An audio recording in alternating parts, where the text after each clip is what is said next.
నమస్తే, welcome to citizens pulse. నేను మీ ఉదయ్ కిరణ్.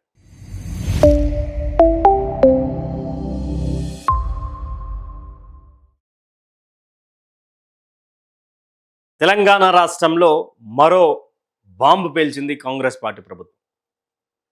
తెలంగాణలో ఉన్నటువంటి ప్రజల మీద మరో అణువాయుధాన్ని వాడిందా అనుకోవచ్చా? ఎప్పుడో తీసుకున్నటువంటి భూములకు ఈరోజు 22A పెడుతుందని భయభ్రాంతులకు గురవుతున్నటువంటి ప్రజల పరిస్థితి ఏంటి?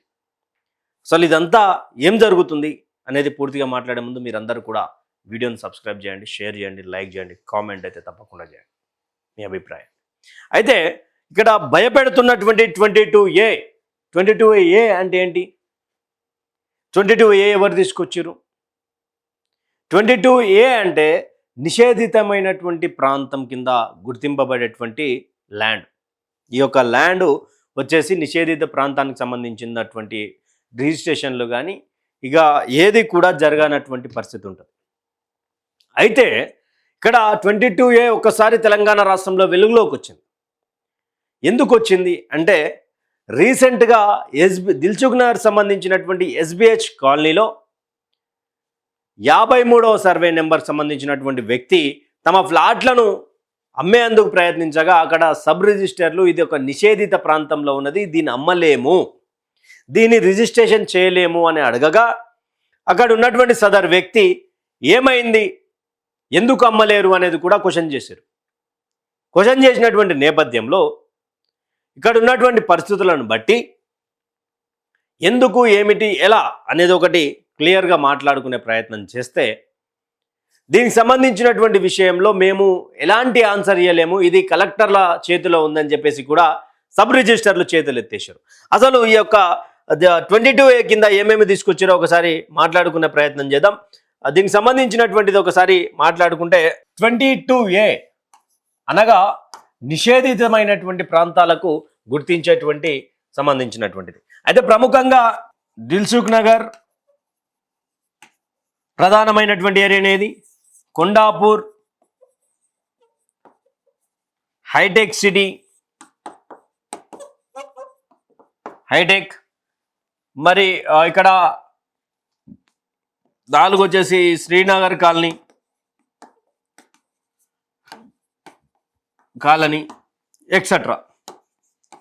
ఎక్సెట్రా ఈ యొక్క ప్రాంతాలను కొన్నాడు. హైదరాబాదులో ప్రముఖంగా ఉన్నటువంటి ప్రాంతాలను కూడా వీళ్ళు 22A కిందికి తీసుకొచ్చినటువంటి పరిస్థితి. అయితే ఏంటి 22A కిందికి వచ్చింది, ఎందుకు వచ్చింది అంటే గతంలో ఈ ప్రభుత్వ భూములుగా ఉన్నాయని చెప్పేసి ప్రభుత్వ అధికారులు చెప్తా ఉన్నారు.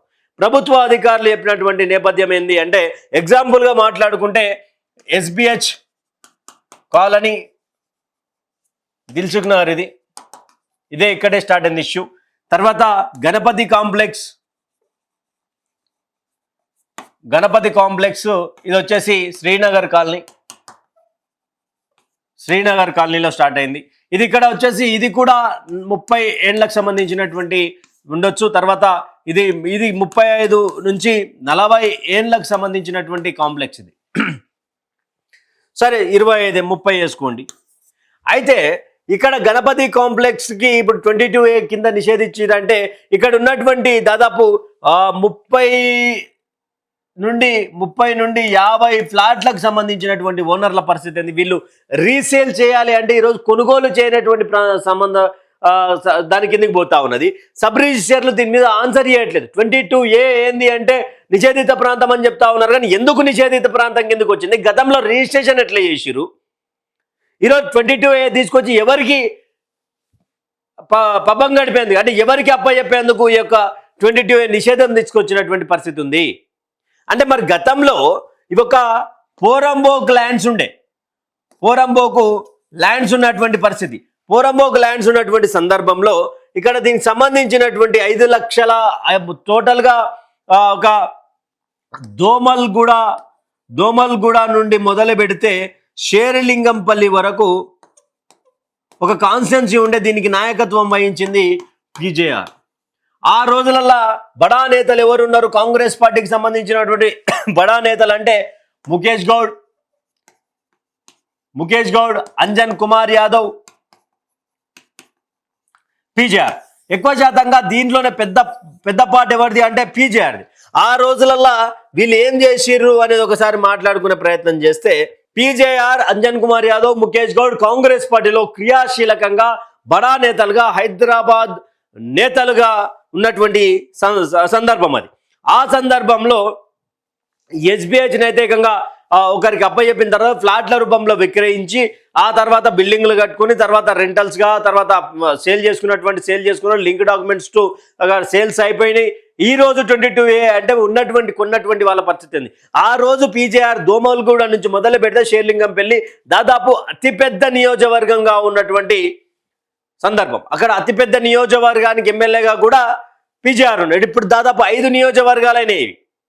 అంటే ఆ రోజులలో పోరంబోక్ ల్యాండ్లు ఉంటే దాదాపు 80-100 గజాలు ఇచ్చి మీరు కట్టుకోండి, మీరు బతకండి అంటూ కూడా ఆ రోజు కాంగ్రెస్ నాయకులు పేదలకు దానం చేసినటువంటి భూములు. ఈ రోజు వచ్చేసి 22A అంటే మరి ఇప్పుడు రిజిస్ట్రేషన్లు అయిపోయినా, మరి రిజిస్ట్రేషన్ చేసినటువంటి అధికారుల మీద ఎలాంటి యాక్షన్ ఉండబోతా ఉన్నది? ఆ రోజులలో మరి వాళ్ళ ఆస్తులు చెప్తే ఏమైనా చేస్తారా? అంటే అక్రమంగా చేసిరా, లేకపోతే ప్రభుత్వమే చేసిందా? ఆ ప్రభుత్వం సొమ్ము తీసుకున్నది కదా పేదల నుండి.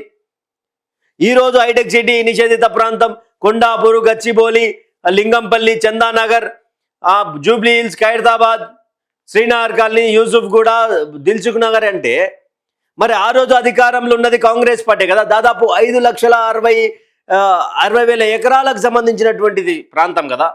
మరి అన్నీ కూడా గతంలో నిజాం పరిపాలనలు ఉన్నాయి కదా, అవన్నీ కూడా మరి నిజాం పరిపాలన కిందికి వస్తే ఈరోజు హైదరాబాద్లో ప్రామాణికంగా మొత్తం కూడా నిజాం నవాబుకు సంబంధించినటువంటి ల్యాండ్లు అవుతాయి కదా. ఈరోజు ముఖ్యమంత్రి గారున్నా, నేనున్నా, ఇంకెవరున్నా వాళ్ళ మా యొక్క ఇల్లులన్నీ కూడా ఇవన్నీ కూడా నిజాం కిందికే పోతాయి కదా. మరి దీన్ని ఎట్లా ఎవాపరేట్ చేశాడు? కలెక్టర్ దగ్గరికి పోయి విన్నపించుకునే కూడా అవకాశం లేకుండా పోయింది అని కూడా గగ్గోలు పెడతా ఉన్నారు, భయపడతా ఉన్నారు. అయ్యా ఏంది మా పరిస్థితి?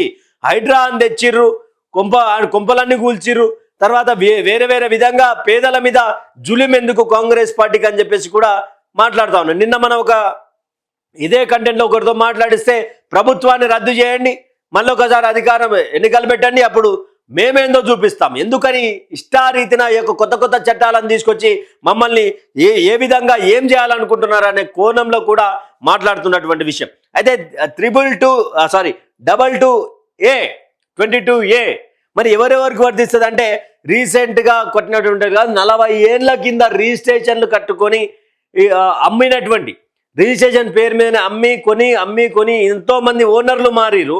మరి ఇప్పుడు తీసుకున్నటువంటి వాని మీద ఈ యొక్క బరువెందుకు అనేది కూడా సామాన్యుల నుంచి వస్తున్నటువంటి ప్రశ్న. దీనికి సమాధానం చెప్పాలా? మరి అధికారంలో ఉన్నటువంటి కాంగ్రెస్ పార్టీ చెప్పాలా? అధికారంలో ఉన్నటువంటి ప్రతి ఒక్క ఎమ్మెల్యే చెప్పాలా? అధికారులు చెప్పాలా? అసలు సబ్ రిజిస్టర్లు అయితే ఏకంగా ఫోన్లు చేసి మేము ఈ కుర్చీలో కూర్చోలేకపోతా ఉన్నాం, మా మీద పలు ఒత్తిడులు వస్తూ ఉన్నాయి, అసలు ఏంది దీనికి సమాధానం ఏంది? ఇన్ని రోజులు రిజిస్ట్రేషన్గా ఉన్నటువంటి ల్యాండ్ సడన్గా 22A కింద నిషేధిత ప్రాంతం ఎట్లయింది అంటూ కూడా పెద్ద ఎత్తున వస్తున్నటువంటి వార్తలు.